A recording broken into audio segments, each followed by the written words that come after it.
Kamu pasti pernah ngerasain yang namanya cemas. Pikiran yang cemas akan membuat kamu bingung, terpecah, dan memikirkan banyak hal yang sebenarnya nggak harus kamu pikirin. Ketika dilanda kecemasan, yang perlu kamu lakukan adalah menyalakan cahaya dalam pikiran kamu.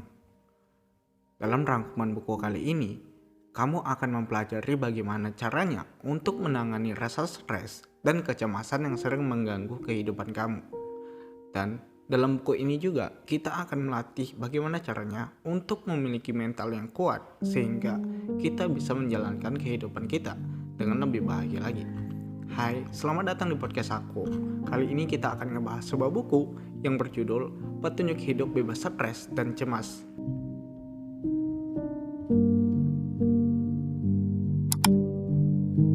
Hal yang pertama yang harus kamu ketahui dalam buku ini adalah tidak ada masalah yang dapat dipecahkan dengan rasa cemas. Tidak ada kehidupan yang bebas dari kecemasan sama sekali. Kesulitan dalam hidup bisa saja timbul sehingga membuat kamu lebih khawatir dan resah sehingga menguasai pikiran kamu dalam beberapa waktu. Akan tetapi, banyak orang mencemaskan hal-hal yang sepele, bersifat sementara, atau bahkan hal-hal yang sebenarnya nggak peduli-peduli kali. Ada beberapa prinsip dari buku ini untuk mengendalikan kecemasan yang sedang kamu alami. Yang pertama, ketika kamu dihadapkan pada masalah itu, bertanyalah dalam hati, apa hal terburuk yang mungkin sedang terjadi? Kemudian, bersiaplah menerima hal terburuk itu dan cobalah untuk memperbaikinya. Ingat-ingat dulu bahwa akibat dari kecemasan itu mahal harganya, yaitu ketergantungan kesehatan. Yang kedua, analisis penyebabnya. Kumpulkan semua fakta tentang masalah tersebut, timbanglah semua fakta itu, lalu buatlah keputusan kamu sendiri. Begitu keputusan kamu udah kamu buat, segeralah bertindak. Catat dan jawab pertanyaan-pertanyaan dari dalam diri kamu sendiri. Apakah aku harus mencemasinya? Atau apakah kita harus mengkhawatirkan yang sebenarnya nggak kita peduliin? Yang ketiga, patahkan kebiasaan merasa cemas sebelum kamu dipatahkan sendiri. Jalani kehidupan yang ada di depan mata kamu saat ini. Selalu sibukkan diri kamu dan jangan mempersoalkan hal-hal yang terlalu sepele. Gunakanlah hukum rata-rata untuk menyingkirkan kecemasan yang sedang kamu alami. Berlatihlah untuk menerima hal-hal yang tak terelakkan. Tetapkan seberapa jauh kamu harus meresahkan sesuatu hal dan jangan merasa lebih resah terhadap hal tersebut. Juga jangan suka mengkhawatirkan sesuatu yang udah terjadi, karena itu perbuatan yang sia-sia dan masa lalu udah gak bisa diubah lagi. Prinsip terakhir dari segmen ini adalah pupuk sikap mental yang akan membawa kedamaian dan kebahagiaan untuk diri kamu sendiri.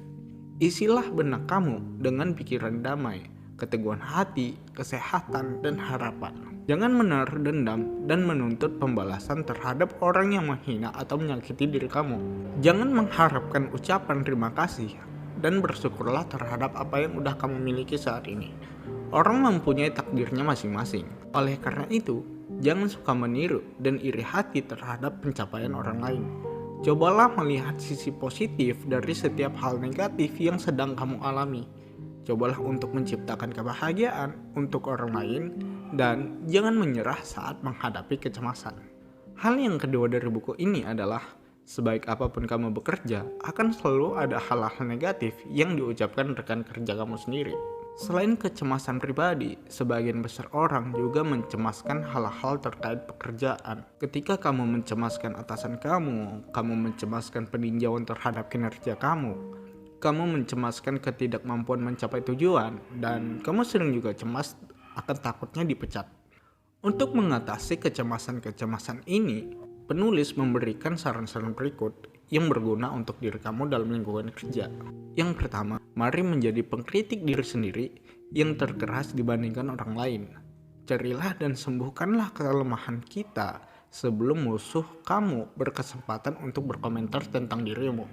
Yang kedua, jangan biarkan kritik orang lain membuat kamu cemas. Kritik yang tidak adil biasanya merupakan pujian tersirat yang akan menimbulkan rasa cemburu dan iri hati. Lakukan saja yang terbaik. Namun, karena kamu tidak mungkin sempurna, terbukalah hanya pada satu kritik yang bermanfaat dan tidak bias. Yang ketiga, bersiaplah untuk menghadapi peninjauan kinerja formal dengan memberikan penilaian objektif terhadap kinerja kamu sendiri, mencatat pencapaian kamu, dan mengajukan usul menyangkut langkah-langkah yang kamu rencanakan untuk meningkatkan kemampuan diri kamu sendiri. Yang keempat, kurangi kelelahan dalam tugas sehari-hari. Beristirahatlah secara teratur dan bersantailah ketika ketegangan mulai meningkat. Jaga meja kerja kamu agar bebas dari kertas yang tidak diperlukan. Buatlah prioritas dan pecahkan masalah yang mendesak sebelum menangani masalah berikutnya. Dan delegasikan sebagian pekerjaan kamu karena kamu tidak bisa mengerjakan semuanya secara sendiri. Hal yang ketiga dari buku ini adalah kekuatan kamu ada di dalam diri kamu sendiri. Jalan menuju kesuksesan mungkin curam untuk didaki dan dijalani untuk menguji energi mereka yang ingin mencapai puncaknya. Namun, pengalaman mengajarkan bahwa rintangan dapat diatasi bila kamu menghadapi dengan kuat, dan bantuan yang paling efektif untuk mewujudkannya adalah keyakinan moral bahwa kamu mampu untuk mencapainya. Apabila kamu tidak pernah mencapai sesuatu dalam hidup kamu, singkirkanlah kecemasan itu. Musuh kamu yang paling besar adalah kegelisahan kamu sendiri yang dikumpulkan setiap hari. Selama kamu memancarkan keraguan dan keputusasaan, kamu akan gagal. Jagalah agar pikiran kamu selalu produktif dan selalu kreatif. Ingatlah, bukan sesuatu yang tercela jika sesuatu hari nanti kamu mengalami kegagalan. Hal yang tercela adalah bila kamu tidak mengerahkan kemampuan kamu yang terbaik untuk memperbaiki diri kamu sendiri. Hargailah diri kamu itu sebelum orang lain menghargainya. Satu-satunya cara untuk mendaki adalah terus menatap bintang kamu. Visualisasikan cita-cita kamu dan pertahankanlah bayangan itu dalam pikiran kamu sendiri dan upayakan untuk memperolehnya sekuat tenaga.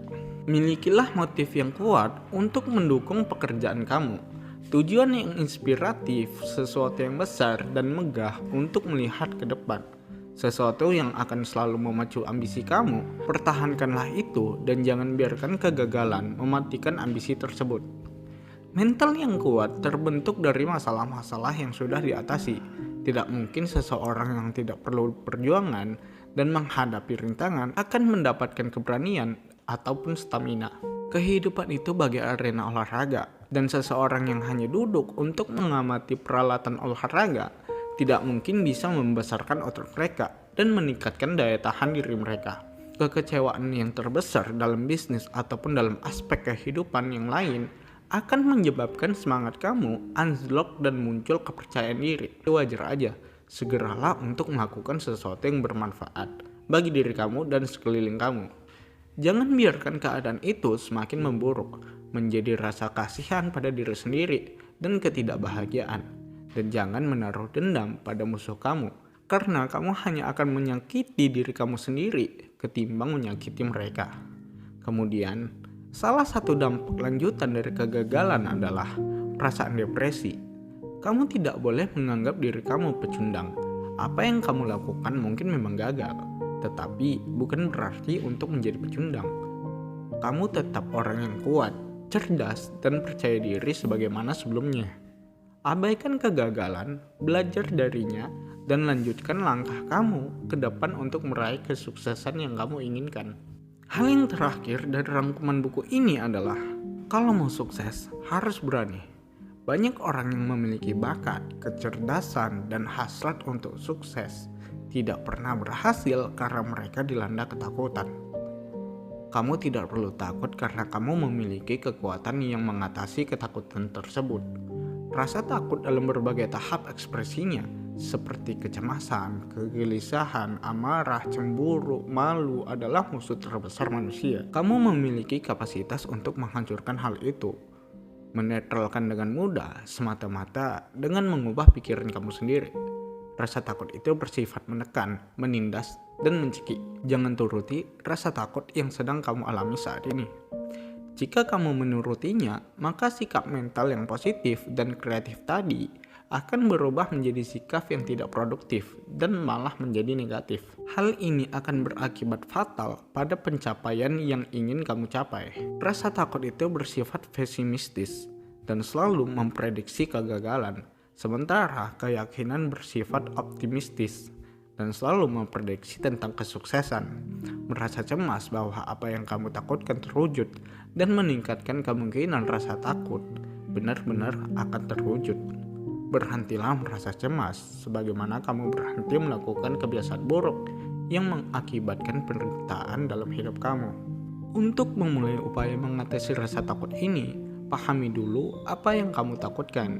Apa yang kamu takutkan hampir selalu merupakan hal yang belum terjadi, hal yang sebenarnya nggak ada.